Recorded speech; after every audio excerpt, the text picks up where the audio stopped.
je me suis confectionné une béquille de stand. Bonjour les amis, j'espère que vous allez bien. Après le fameux tournage de la H2R, qui a fait tant parler, qui a fait tant de vues d'ailleurs, qui a fait tant kiffer les gens qui sont passionnés, parce qu'il y en a qui sur le coup qui étaient un petit peu choqués, puis après une fois qu'ils ont vu que la moto était toujours neuve, ils se sont dit finalement c'était plutôt rigolo. Je me suis dit pourquoi pas essayer avec une moto qui est mythique. C'est une moto qui a été vendue à des milliers et des milliers d'exemplaires, qui a beaucoup marché parce que simplement c'est une moto qui est accessible jeune permis, donc bridable en 48 chevaux. C'est une moto qui est très polyvalente, c'est une moto qui est pas très chère. Et Yamaha a battu des véritables records avec la fameuse mythique MT-07. Je me suis dit, pour faire un entre-deux sympathique, je vais prendre une MT-07. On a une garde au sol qui est différente, on a des suspensions qui sont différentes comparées à une sportive comme la H2R. Je me suis dit, ça va être l'occasion de tester un roadster qui est très connu. Beaucoup de gens la connaissent, beaucoup de gens l'ont ou beaucoup de gens l'ont essayé. Aujourd'hui, je vais essayer de vous faire transparaître avec mon essai dans ce terrain de cross qui est différent. On n'est pas à Bud Racing, on est dans notre bonne vieille campagne. Je vais faire un essai dans une terre qui est sablonneuse, c'est pas du sable, c'est pas de la terre, c'est une terre sablonneuse. Je vais essayer de faire de mon mieux avec cette moto, qui reste une moto de route, qui est pas du tout adaptée. Donc on va voir ce que ça donne. Cet épisode est sponsorisé par MX Shop Moto. Non, c'est pas vrai, c'est pas sponsorisé, plus ou moins, on s'en fout, on fait de la pub. Tout le monde est content. Mon petit magasin de moto, MX Shop Moto, les amis, que vous pouvez retrouver à Nantes, juste à côté de Shiftech, où vous pourrez retrouver ma H2R Cross, qui est exposée sur place, ainsi qu'une partie de la collection de mes petites pécanes, et tout ce qu'on propose, que ce soit de la mini-moto,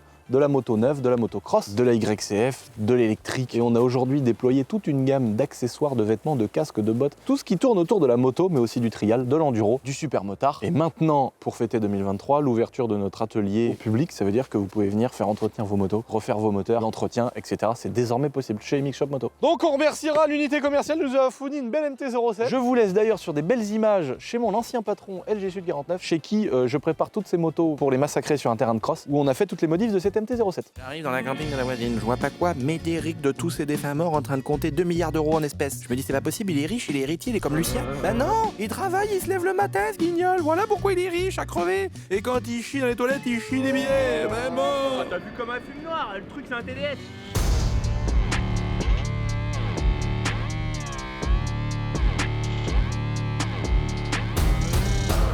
Donc là les amis, nous voilà sur cette belle MT-07 sur le pont. On est en train de démonter la roue arrière parce que l'idée, ça va être de démonter la roue avant ainsi que la roue arrière et de mettre les pneus qu'on a récupérés de notre tournage la dernière fois, hop là, qui sont juste là. Voilà, les deux pneus de la H2R les amis, donc on peut voir qu'il manque 0 tétine. Ça n'a vraiment pas abîmé l'avantage du sable, si tu fais que du sable, tes pneus tu les abîmes pas. Et là la seule usure que tu peux voir là-dessus, c'est le peu de route que j'ai fait par chez moi. Donc on n'a vraiment pas usé les pneus dans le sable. Bon, je me suis dit tiens pourquoi pas les réutiliser. C'est là que m'est venue l'idée de la MT-07. Donc on démonte la roue arrière. Là on va juste démonter le petit patin de chaîne parce que lui il va se prendre dedans sinon. Donc on va juste l'enlever lui. Devant on va retirer simplement le garde-boue parce que vu qu'on augmente l'épaisseur de flanc et un petit peu la largeur du pneu, on va éviter qu'il y ait des mottes de sable ou de terre qui se mettent dedans. Donc on va retirer le garde-boue avant. On va fixer tout ce qui est freinage, les petites durites, l'ABS, etc. On va fixer ça avec des rivesans pour pas que ce soit fou. Et on va monter les deux pneus. Et quand la moto elle est prête, on vous explique les petites spécificités. On va également changer le filtre à huile et lui faire une vidange qui sera bien méritée. On va pas prendre le risque de lui laisser de la vieille huile dans la panse. Donc on va lui mettre un petit hippo filtro de la mort, 3 litres d'huile, vérifier les niveaux, etc. On va tout faire comme il faut.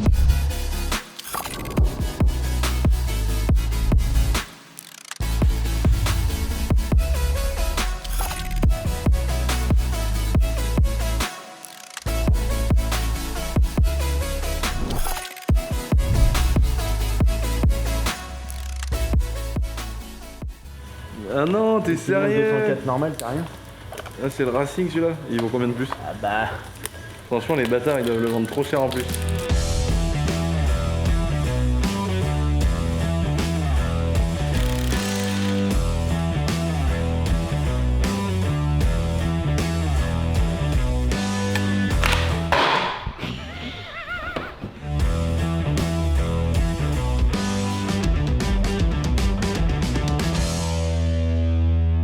Bon ça y est, elle est mise en bécane de cross les amis. Rendez-vous dans le sable pour voir si c'est mieux qu'une H2R.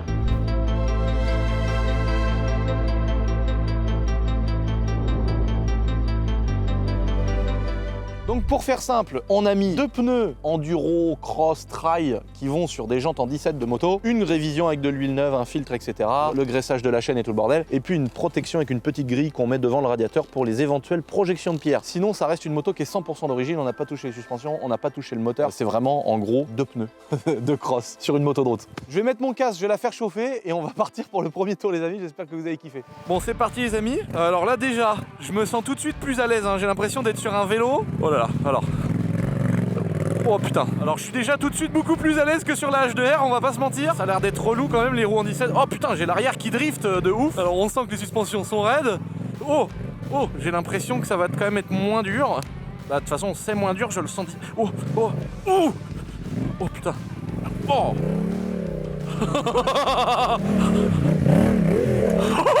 j'ai déjà levé la roue avant. Je sens que c'est quand même beaucoup moins dur en MT-07 hein, les gars. Le cassage de couilles comme disait Pierrick. Je me suis arraché les couilles. Ça fait ça les a remontés, je crois. Elle a tapé dans les trous là.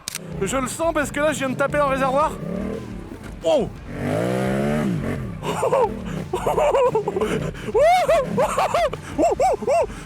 ah oui putain l'ABS de merde. Ah ouais, freine pas la moto, merde. Ah ouais, j'ai pas de frein. En fait, ça se déclenche direct l'ABS. Ah, en fait, faut que je freine de ouf. Quel enfer, le temps.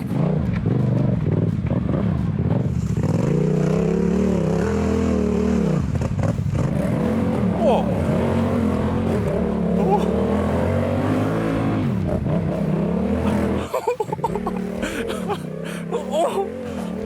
Oh là, je sais pas ce qui rip derrière, mais il y a un truc qui vibre.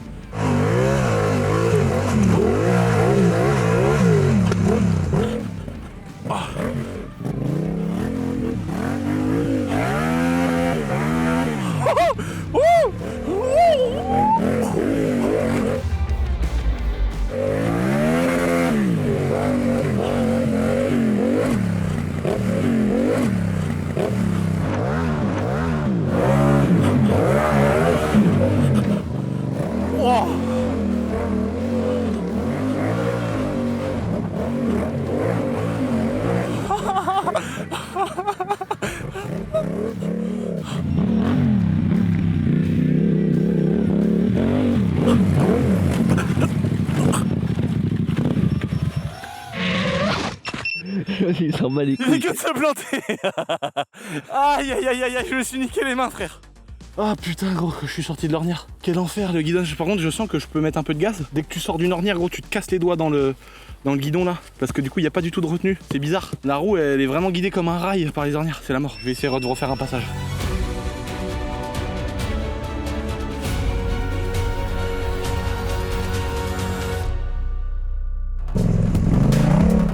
Oh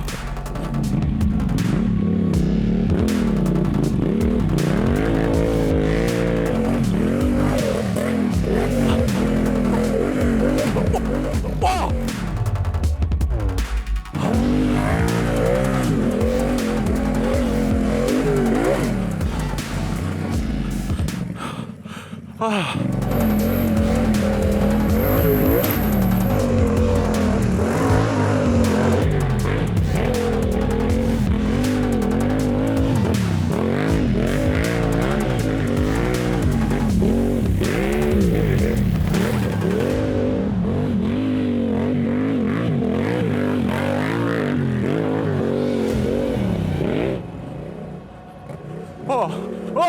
Oh là là, les grosses ornières mon gars, comment tu te fais emmener là? Oh la roue avant elle est dans un rail. Oh. Ah.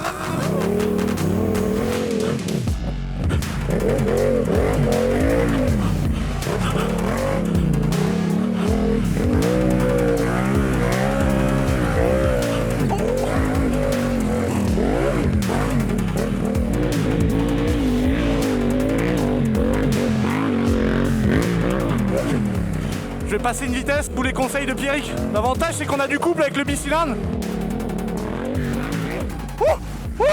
Oh putain, ça secoue les poignets. Je refais un autre essai. Pendant ce temps-là,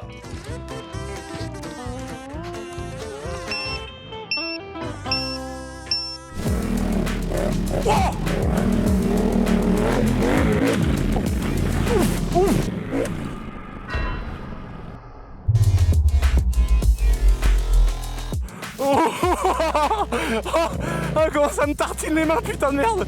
Oh.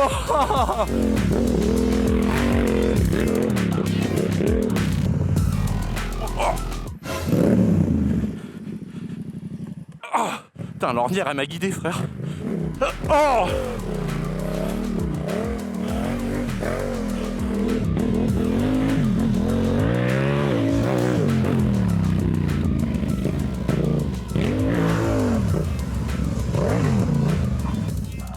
Faut se mettre en mode conduite sable, avec des cale-pieds qui glissent parce qu'ils sont en caoutchouc. Best est mort.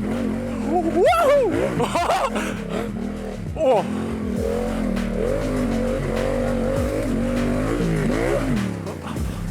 Oh là.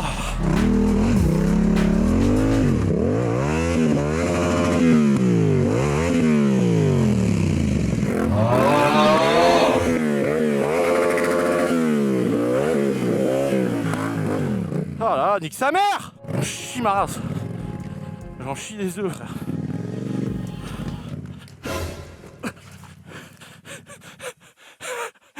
Putain, il y avait un tronc d'arbre.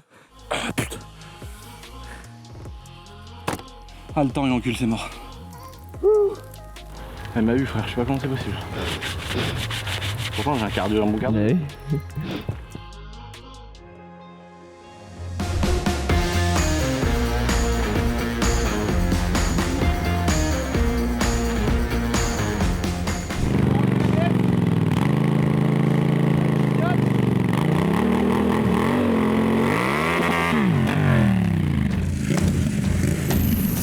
Youhou! Wouh! Putain, mais trop traître!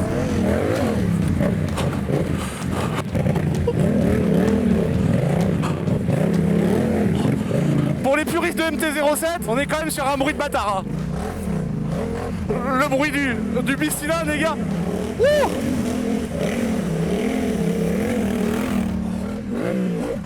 Oh! Oh, qu'est-ce que c'est violent! Oh, il y a un trou derrière! Oh putain, les bras! Oh putain! J'ai failli me faire une entorse. Faire du trial avec ça, c'est des putains de mauvaises idées.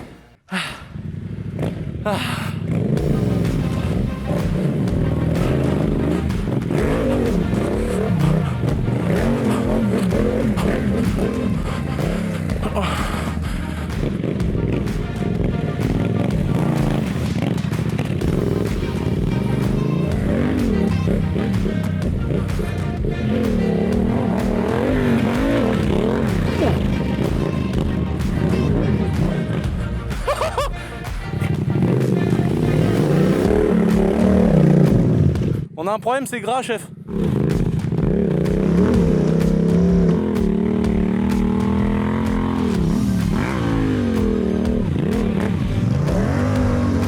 Oh là, oh là, oh là, oh le Touquet, le Touquet Paris-Plage.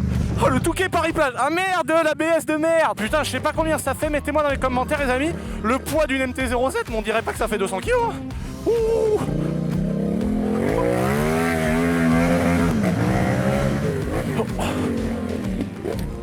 Oh. Oh. Parce que si ça fait 200 kg, c'est quand même un peu galère à manier, mais ça les fait pas tant que ça, quoi.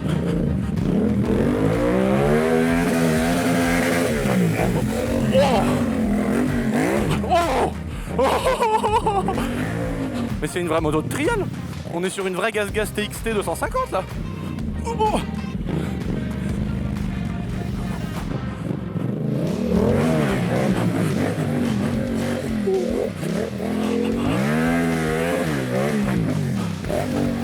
Vous savez ce qui m'a toujours un peu frustré dans ma vie de youtubeur, les gars? Moi en fait j'ai pu faire plein de choses moi-même. Oh, le guidon il s'est baissé.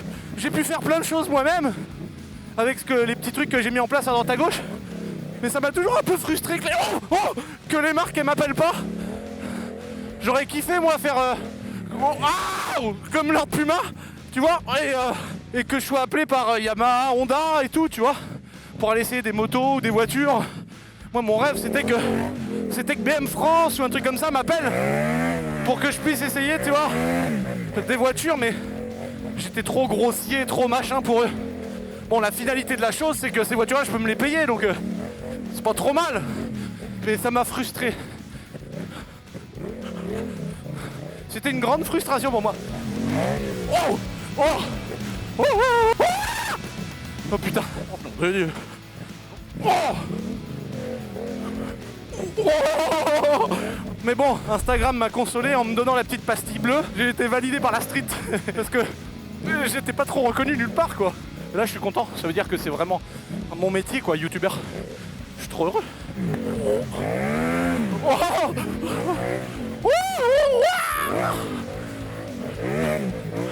Oh la vache putain. Ouais, elle fait pas ses 200 kilos.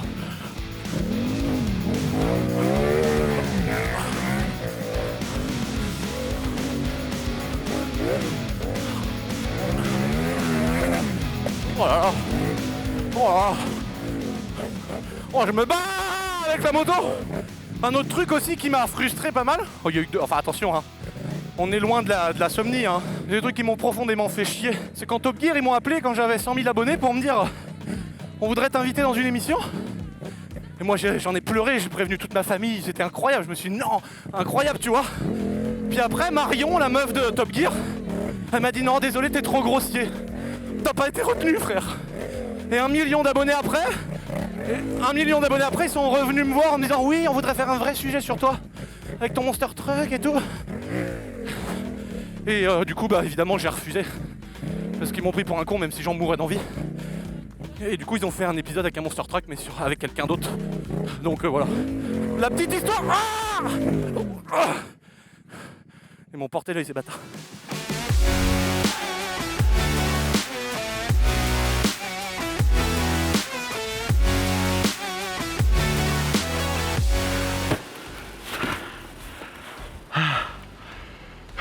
Ah, j'aurais pas dû te parler de Top Gear, voilà. On fait tomber ces bâtards.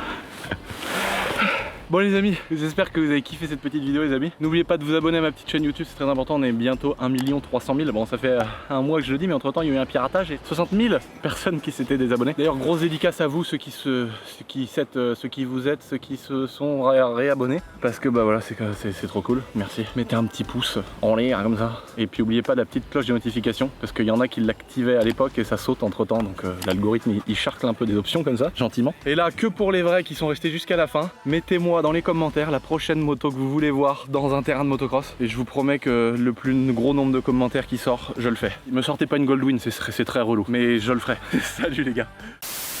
Mec, les ornières que ça fait ce pneu là gros, tu peux passer avec ton bobsleigh dedans après. La lornière comme dirait Baba. Il y a des lornières. L'évolution future, ça pourrait peut-être être de lui mettre genre un train avant complet de motocross, c'est-à-dire usiner une colonne pour la colonne de direction, c'est usiner des têtes de fourche qui vont permettre de recevoir une fourche de motocross avec une roue avant, peut-être pas de motocross, mais peut-être une roue avant comme celle-ci avec des crampons, mais avec un débattement énorme de motocross. Et puis peut-être de faire réusiner un bras oscillant sur mesure avec un amortisseur cette fois-ci de motocross. Donc pour avoir un truc tout suspendu, tu vois, faire une moto moitié de Dakar mais avec un 700 qui marche. Donc voilà. Enfin bon, on a des 450 qui marchent très fort. D'ailleurs ça marche moins fort que certaines 450 préparées.